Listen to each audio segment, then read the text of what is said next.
नाशिकमधील प्रमुख औद्योगिक केंद्र असलेल्या अंबड परिसरात महाराष्ट्र औद्योगिक विकास महामंडळाने मोठी अतिक्रमण हटाव मोहीम राबवत 98 झोपड्या तसेच अनेक अवैध व्यावसायिक दुकाने व टपऱ्या जमीनदोस्त केल्या।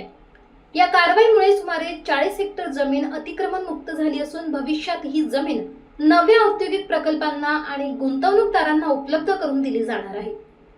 औद्योगिक विकास आणि नव्या गुंतवणुकीसाठी अत्यंत महत्त्वाची मानली जाणारी ही जमीन मोकळी करण्यासाठी प्रशासनाने विशेष मोहीम हाती घेतली होती।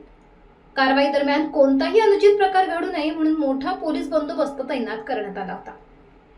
एमआयडीसीचे उपअभियंता चंद्रकांत सुस्कर यांनी दिलेल्या माहितीनुसार अंबड गावाच्या गावठाण परिसरातील सुमारे 40 हेक्टर जमीन 3 वर्षापूर्वी महसूल विभागाकडून एमआयडीसीकडे हस्तांतरित करण्यात आली होती। या मौल्यवान जमिनीसाठी अनेक मोठ्या उद्योग समूहांकडून मागणी होत होती। तसेच नीमा आणि आयमा यासारख्या प्रमुख औद्योगिक संघटनांनीही या परिसरातील अतिक्रमणे हटवण्याची मागणी राज्य सरकारकडे केली होती। उद्योजकांच्या मते अतिक्रमणांमुळे उद्योग विस्ताराला अडथळे निर्माण होत होते, तसेच चोरी आणि इतर गुन्हेगारी घटनांनाही खतपाणी मिळत होते।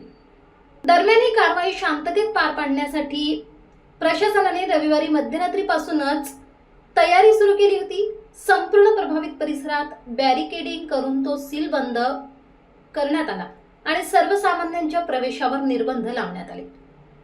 कारवाईसाठी 200हून अधिक पोलीस कर्मचारी, 6 जेसीबी मशीन, 2 ट्रॅक्टर तसेच एमआयडीसीचे शेकडो अधिकारी आणि कर्मचारी तैनात करण्यात आले होते। कार्यकारी अभियंता एम लहलित, उपअभियंता चंद्रकांत सुस्कर आणि इतर वरिष्ठ अधिकाऱ्यांचा थेट देखरेखीखाली ही मोहीम राबविण्यात आली। अतिक्रमण मुक्त करण्यात आलेल्या या जमिनीचे वाटप लवकर नव्या औद्योगिक प्रकल्पांना आणि गुंतवणूकदारांना करण्यात येणार असल्याने अंबड औद्योगिक क्षेत्रातील विकासाला गती मिळण्याची अपेक्षा व्यक्त केली जाते।